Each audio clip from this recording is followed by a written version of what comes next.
더불어민주당 선대위가요, 유튜브 채널인 가로세로 연구소의 강용석 변호사 그리고 김세희 전 기자 등 3명을 검찰에 고발했습니다. 고발 내용들 살펴보면요. 양태정 민주당 선대위 법률지원단 부단장이 고발을 했는데요. 가세연이 가로세로 연구소의 줄임말이죠. 조동현 교수에 대해서 사실, 허위 사실을 광범위하게 유포해서 당사자와 그 가족의 명예를 심각하게 훼손하고 있다. 조동현 씨가 2번째 이혼이라고 주장했는데 아니다. 지금 행복하게 잘 살고 있다. 이혼 아니다. 이런 얘기하고 있고요. 가세연의 운영자죠. 강용석 변호사. 사실관계를 밝힌 것이 인권 침해라고 하면 청문회도 다 인권 침해로 볼 수 있느냐. 이렇게 주장하고 있습니다.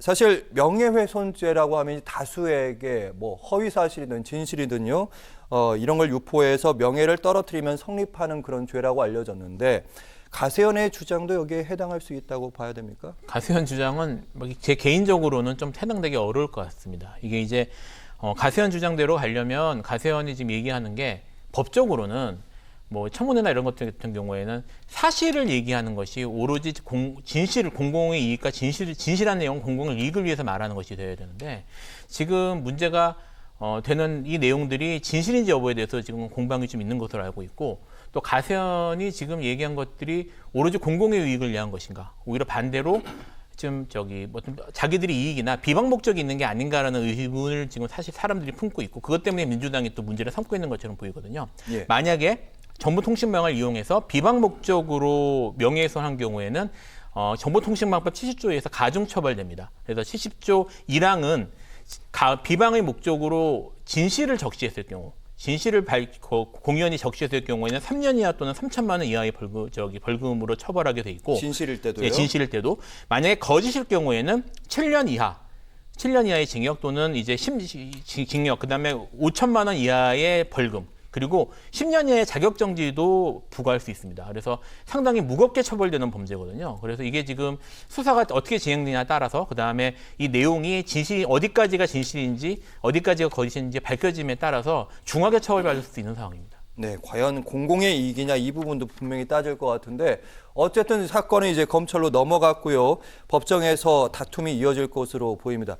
근데 그 과정에서 결국 조동현 교수의 사생활들 결국 드러나는 거 아니냐, 이런 얘기도 있더라고요. 저는 이제 김필성 변호사하고 생각이 좀 다른데요. 예를 들어 이제 아들이나 자녀들 빼고 조동현 교수의 이제 혼외자 있잖아요. 이 의혹에 대해서만 이제 살펴보면 본인도 사퇴한 게 어느 정도 혼외자 의혹은 물론 이제 나중에 강간이라고 했지만 처음에는 이제 혼외자라는 거는 인정이 된 거 아닙니까? 강간인지 간통인지는 모르겠지만, 네네. 그러면 이게 중요 부분이 사실이고, 그럼 결국 남는 게 이게 과연 공공의 이익이냐 아니냐, 이런 문제만 남거든요. 그렇죠. 사실이면서 이게 공공의 이익일 때는 조각되거든요. 자, 그렇다면 저는 이분이 상임 공동 선대위원장입니다. 송영길 대표하고 이게 투톱이에요.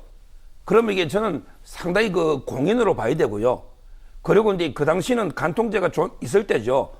어떤 게 범죄란 말이, 간통은 그 당시는 2015년에 간통죄가 헌재에서 폐지가 됐거든요.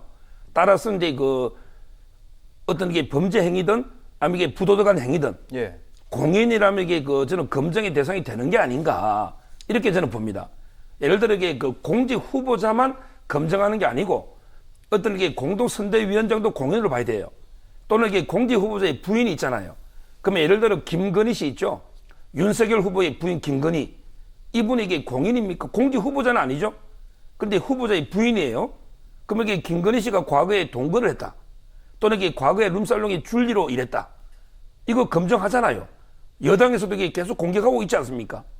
그러면 이게 어디까지가 사생활이고 어디까지가 검증 대상이며 또 이게 어디까지가 공인이고 어디까지가 사인인가, 이게 기준이 애매한데 제가 보기에는 최소한 이게 상임 공동선대위원장이라면 공인으로 봐야 되고, 그리고 이게 간통이라는 범죄라면 검증의 대상으로 봐야지, 이걸 이게 무조건 비방 목적으로, 저는 그거보다는 가로세로도 이게 나름대로는 검증 차원에서 한 게 아닌가, 저는 그렇게 보고 있어요. 네, 도덕적인 차원뿐만 아니라 법정에선 조금 다를 수 있다, 이런 말씀이신 것 같은데요.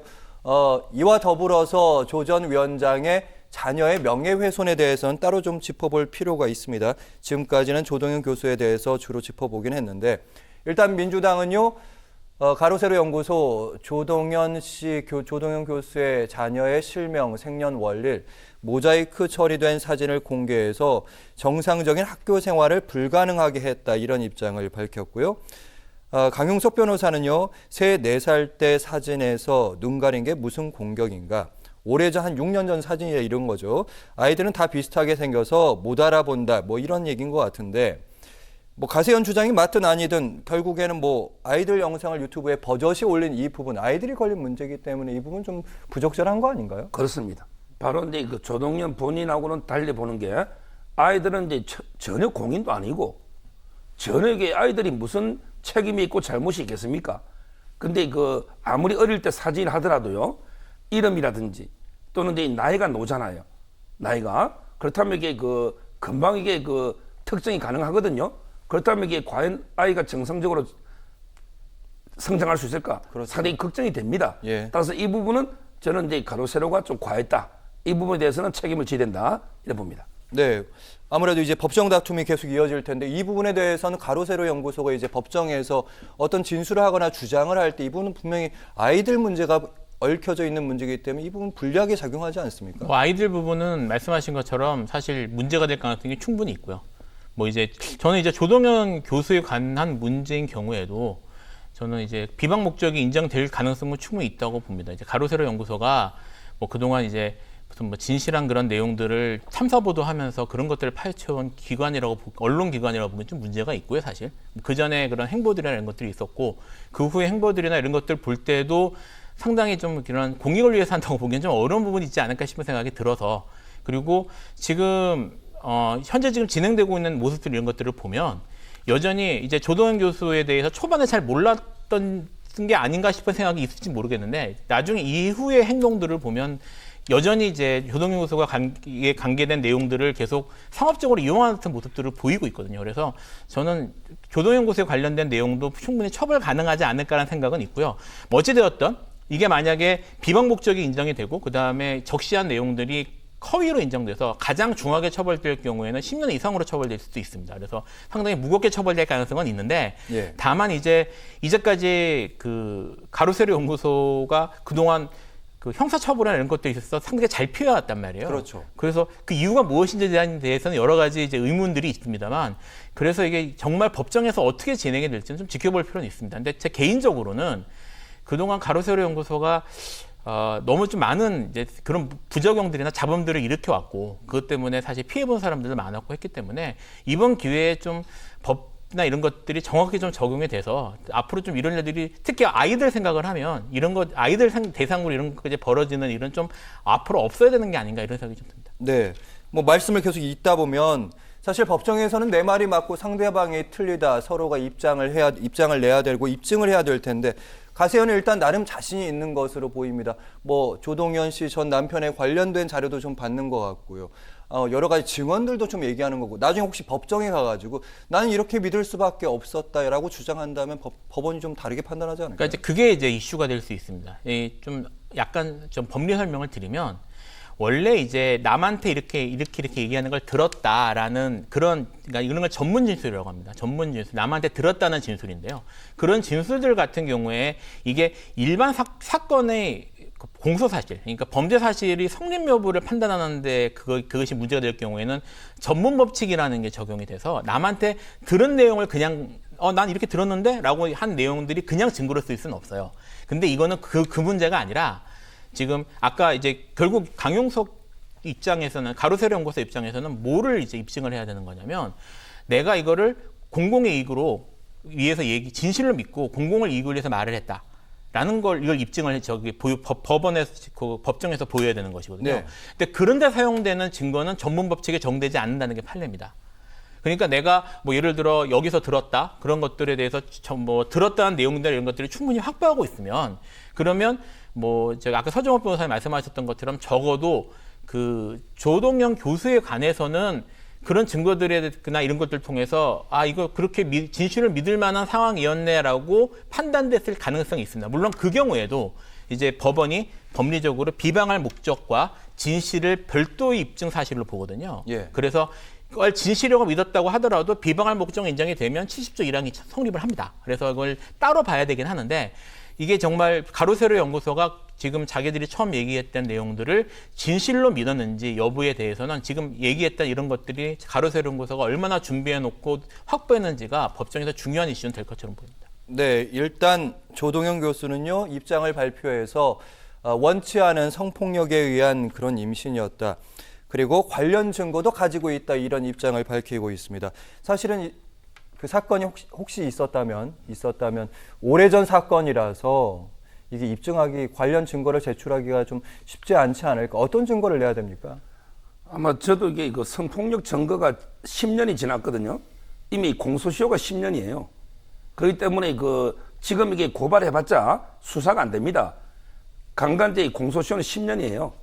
근데 이게 이미 2011년 전에 일이잖아요. 따라서 저는 이제 뭐 강간범을 찾겠다고 고발도 하고 가로세로가 이런 건 이게 다 쇼에 불과하다고 저는 보이고요. 아마 이제 증거라면 그 당시에 가해자 있잖아요. 만약 강간이 맞다면 가해자가 이제 뭐 사과 편지라든지 사과 글을 써줄 수는 있겠죠. 아니면 이게 녹취가 있다든지 이 정도 증거가 있을 수는 있는데, 근데 저는 이게 좀 부적절한 게요. 그렇다면 이게 조동현 교수가 이제 만약에 강간이라면 강간 자체는 이게 범죄의 피해자일 뿐이지 본인 잘못이 없잖아요. 그리고 이제 종교적 신념에 따라 낙태를 안 하고 애를 낳았다. 예. 그렇다면 이게 본인이 부끄럽거나 이게 책임질 일이 없어요. 그렇죠. 자, 그렇다면 이게 처음 의혹이 터졌을 때 이렇게 처음부터 나는 이게 강간범에 의해서 원치 않게 임신했고 종교적 신념 때문에 낳았다. 이렇게 해명을 하고 근데 선대위원장을 했어야죠. 왜 본인이 국민들한테 이게 뭐 불편 주가 죄송하다 하면서 본인 스스로 이게 사퇴해버렸잖아요. 사퇴하고 나서 지금 와서 이게 강간을 주장하는 거는 좀 이게 시점이 잘 안 맞다. 그럼 처음부터 저는 이렇게 진실을 밝히면서 끝까지 이게 상임 선대위원장을 떳떳하게 수행하는 게 맞지 않았나 이런 생각이 들어요. 네, 일단 조동현 교수의 사퇴로 인해서 사건이 좀 잠잠해지는 것은 아닌가, 이런 생각도 했었는데요. 가세현 가로세로 연구소 측은요, 멈출 기세를 보이지 않는 것 같습니다. 계속해서 관련 폭로를 이어가고 있고, 이런 얘기입니다. 조동현 씨의 주장이 맞다면, 조동현 교수의 주장이 맞다면 우리가 아예 고발을 하겠다면서 방금 서 변호사님께서 얘기하셨는데 네. 경찰청에 성명불상자로 고발을 했습니다. 네. 이건 어떻게 봐야 됩니까? 성명불상죄로 고발할 수는 있는데요.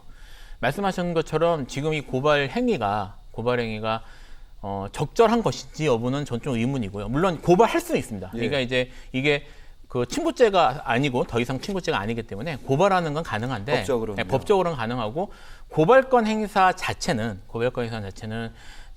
이게 국민의 권리이기 때문에 고발권 행사를 뭐 법적으로 막는다거나 이렇게 할 수는 없어요. 근데 지금 가로세로 연구소가 이거를 고발 행위를 한 것이 아까 서정욱 변호사님 말씀하신 것처럼 실제로 처벌 가능한지도 정확하지 않은 상태에서 공소시효가 지났을 가능성이 충분히 있는 상태에서까지 고발 행위를 한 거는 정말 진실을 밝히기 위해서라기보다는 계속적으로 이걸 통해서 이익을 얻겠다는 의도처럼 보이거든요. 예. 그래서 이거를 이제 사실 좀 이런 생각도 듭니다. 이거를 계속 방치해 놔야 되는 것인가? 라는 생각도 드는데, 이거를 아까 말씀드렸던 것처럼 고소 고발을 한다거나 자기들이 물론 행위나 이런 것들을 못하게 뭐 근본적으로 틀어막는 거는 어려운 일이에요. 자기들이 권리지만. 하지만 지금 제가 좀 느끼는 건 어떠냐면, 지금 가로세로 연구소가 하는 이런 행동 하나하나를 물론 이게 지금 다들 언론이나 이쪽에서 너무 주목하는 느낌이 좀 듭니다. 그래서 이런 것들 때문에 그러니까 그들의 스피커가 되는 거죠. 그래서 점점 선정적 보도들이 퍼져나가는 느낌이 좀 있어서, 그래서 가장 좋은 방법은 현재로서는 취할 수 있는 가장 좋은 방법은 네. 이 문제를 특히 이게 조동현 교수의 개인적인 아픔이나 이런 것들이 연결된 문제고, 아까 서종호 변호사님 말씀하신 말씀은 이거를 뭐 자기가 잘못한 거 없으면 떳하게 얘기하면 되는 게 아니냐고 얘기를 하셨지만, 지금도 어쨌든 내가 강간 피해자라는 걸 얘기하는 건 여성 입장에서 쉬운 것이 아니거든요. 그래서 이런 것들에 대해서 지금 가로세로 연구소가 자기들의 어쨌든 이익을 위해서 사용하는 것이 거의 분명해 보이는 상황이라면 오히려 언론에서 이거를 부풀려서 계속 집중해 주는 걸 그만하는 게 맞지 않을까, 이런 생각이 좀 들어요. 네, 누군가의 사생활 이렇게까지 자세히 알아야 하나, 이런 생각들 많은 분들이 하실 텐데요. 서정욱 변호사님, 가로세로 연구소는 사실 소송도 많이 엮여 있고, 그런데 그리고 국민들의 피로감도 높아지고 있지 않습니까? 사생활 들여다본다는 것. 왜 이렇게 하는 걸까요? 뭐 여러 가지 이제 유튜브를 하다 보면 조회수라든지 이런 금전적인 이런 데 여러 가지 이유도 있을 수 있는 거고요. 근데 저는 처음에 그 혼외자 폭로 있잖아요. 거기까지는 이제 그 상임 공동선대위원장이니까 어떻게 검정으로 이해한다 치더라도 그 이후에 그 아까 애들까지 알린 거 있잖아요. 또는 이제 이번에 그 강간범에게 찾는데 일색을 바치겠다면서 고발했잖아요. 이거는 이게 부적절하다 봐요. 왜냐하면 이게 조동영 교수가 사퇴함으로써 이미 공인이 아니란 말이에요. 이제는 공인이 아니잖아요. 근데 무슨 근거로 왜 가로 세로가 강간범을 찾아야 됩니까? 왜 이걸 고발해야 됩니까? 지금은 순수한 사인 아닙니까? 조동영 교수가. 그렇죠. 따라서 저는 지금 이후에 계속 이 가로 세로가 집요하게 또 공개하는 거 있잖아요. 이 부분은 부적절하다. 저는 그래 봅니다.